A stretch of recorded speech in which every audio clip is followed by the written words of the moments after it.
maraming tao masama ang ugali.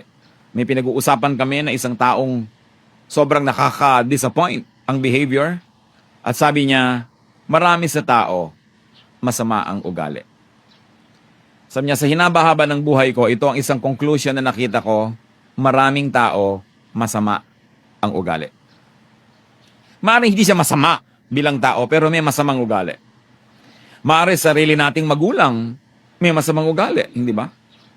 Gaano katagal bago natin ma-realize, ay napakabuti pala o napakasama pala ng ugali ng magulang ko. Minsan ma-realize mo, napakasama pala ng ugali nitong napangasawa ko. No? Akala ko napakabuti nun, pati chiclet hinahati between us. No? Ngayon, pagka hinahati pa rin, pero paggamit na niya, tsaka ibibigay sa akin. Mga magulang, nakikita nyo rin ng ating mga anak, alam nyo may masama ugali. No? At may mabuting ugaling anak.